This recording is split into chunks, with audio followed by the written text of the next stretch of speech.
За юуны өмнө Монгол улсад нутгийн удирдлагын байгууллагын шинэ тогтолцоо үүсэн бий болсны 30 жилийн ай мэндийг үе үеийн аймаг сумын иргэдийн төлөөлөгчдийн хурлын төлөөлөгчд болон энэхүү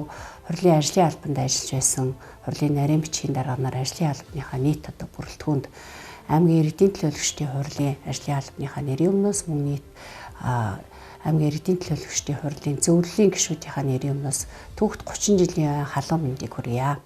Монгол улсад шинэ үндсэн хууль 1992 онд батлагдсанаас хойш нутгийн удирдлагын байгууллагын маань Монгол улсын засаг захиргааны нутаг дэвсгэрийн нэгж түүний нэг тулгуур баг нь болсон нутгийн өөрөө удирдах байгууллагын маань 30 жилийн ой бол бүтээх энэ явцад олон хүмүүсийн хичээл зүтгэл чармайлт хамтын хүч хөдөлмөрөөр одоо энэ түүхэн 30 жил маань өнөөдөр бий болжээ гэж бид бахархан ярьж байна. Өнөөдөр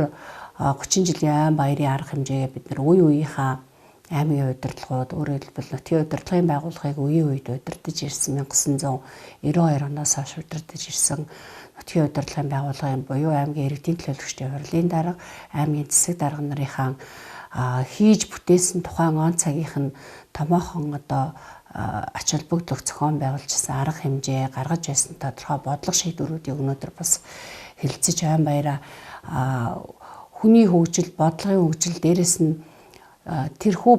30 жилийн түүхийг бүтээлцсэн хүмүүсийгээ дурсан санах тэдний хийж бүтээсэн зүйлийг өөрсдийнх нь амнаас сонсох өөр хойчтой ийм түүхийн замлыг бүтээж аймаг орон нутгийн хөгжил твшил бас явж исэн юм шүү гэдгийг бас өөрсдөр нь яриулах хүн ярих ийм ой хийхийг зорж байна. Мэдээж альва нэгэн байгууллагын хувьд 30 жилийн ой гэдэг бол яг хүний насаар аваад үзвэл эдэр залуу нас маань ч гэсэн шин тутам үүсгэн байгуулагдж байгаа энэ хүү айн баярын хувьд бол нилээдгүй олон даваа нухчааг туулсан, эдрээс сүлжээг давсан тэгсэн хэрнээ тодорхой амжилт бүтээлүүдтэй юм 30 жил байсан гэж бид нар үнэлж байна. Сэлэнг аймаг маань үүсгэн байгуулагдсан цагаас эхлэн 1931 онд Газар Тариалангийн аймаг нэртэй байгуулагдсан цагаас эхлэн улсын хэрэгцээт үр тарианы 50-60% дангаараа за төмөс хүнсний ногооны 30 гаруй хувийг ингэж бэлтгэрж ирсэн хөдөлмөрч бүтээлч аймаг билээ. Үүнийг төр засгаас бас өндрөөр үнэлээд манай аймгийг 1932 онд Монгол улсын хөдөлмөрийн гавьяаны Улаантүгийн одонгоор 1976 онд бас хошоо хөдөлмөрийн гавьяаны Улаантүгийн одонгоор мөн 2009 онд Сүхбаатарын одонгоор тус шагнасан нь ажилсаг бүтээлч хөдөлмөрч сэлэнгчүүдийг маань урамшуулсан улам их хүч зориг өгсөн ийм шийдвэрүүд байсан гэдгийг үе үеийн дарга удирдлагууд маань ярьсан байдаг. Нутгийн өөрийн удирдлагын байгууллага 30 жилийнхаа энэ замлыг туулахдаа бас мэдээж амаргүй олон даваа нухчааг туулсан байна. Гэхдээ хөгжлийн шинэ тулгуур суурийг тавьж улам урагшлаг хөгжиж бие дааж бэхжиж ирсэн энэ түүхэн жилээ гэж би үзэж байгаа. Энэхүү түүхэн үйл явцыг бүтээхэд үе үеийн аймгийн иргэдийн хурлын дарга нар, хурлын нарийн бичгийн дарга нар мөн ажлын алба, аймгийн засаг дарга нар хамтарч мөн тухайн он жилүүдэд бүрийн эрхийнхээ хугацаанд сонгогдож байсан аймгийн иргэдийн төлөөлөгчдийн хурлын төлөөлөгчдийн хамтын шийдвэрээр хамтын зүтгэлээр энэхүү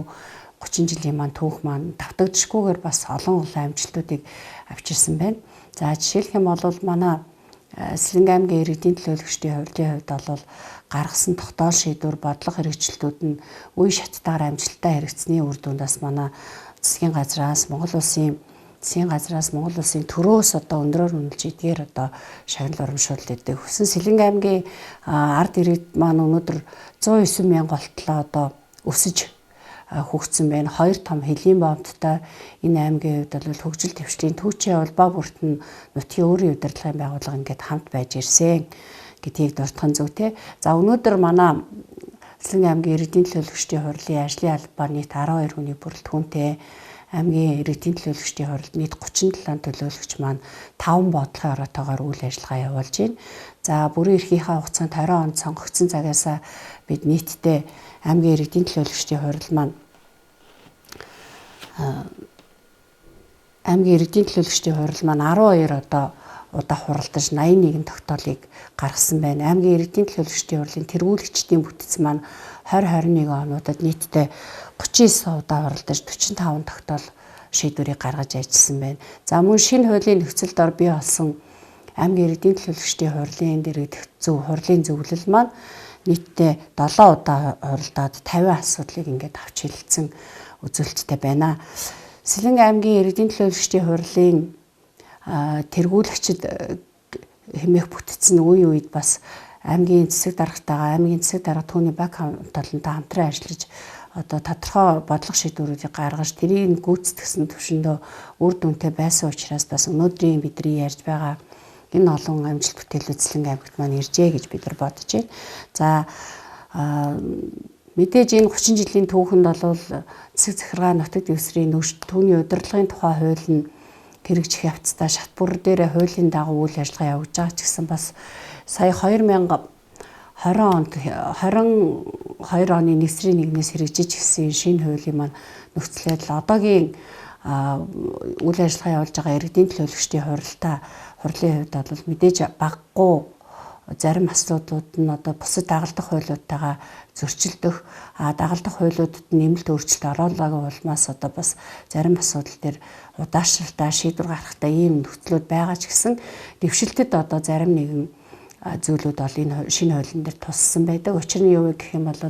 2022 оны 1-ээс эхлээд бүх одоо аймагуудын иргэдийн төлөөлөгчдийн хурлын ажлын албаны оронтой бүтцэн тодорхой болсон. Аймаг сумын иргэдийн төлөөлөгчдийн хурлын төлөөлөгчөөр сонгогдсон одоо төлөөлөгчд маань анх удаага цалингийн доод хэмжээ буюу сумынханд бол цалингийн доод хэмжээ мөн аймгийн иргэдийн төлөөлөгчдийн хурлд сонгогдсон төлөөлөгчд маань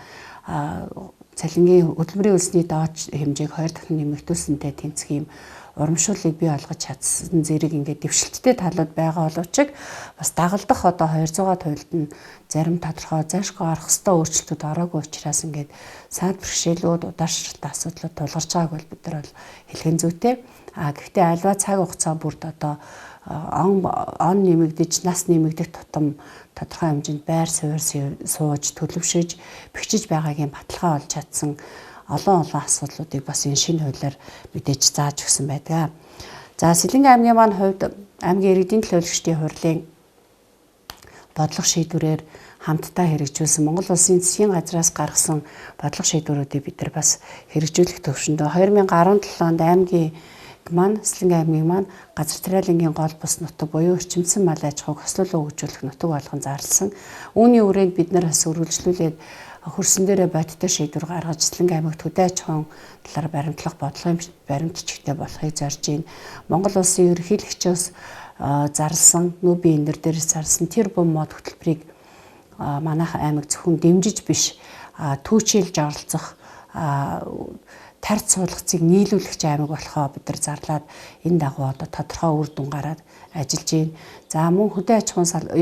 ахуйн салбарт бодлогын шинэ бичиг баримтыг гаргахдаа газар тариалангийн аймаг гэдгээ голж чухалчлаад эрчимсэн мал аж ахуйг хэрхэн шинэ нөхцөлд хөгжүүлэх вэ гэдэг тал дээр гол анхаарах юм бодлогын бичиг баримтуудыг гаргахаар зорин ажиллаж байна. За мөн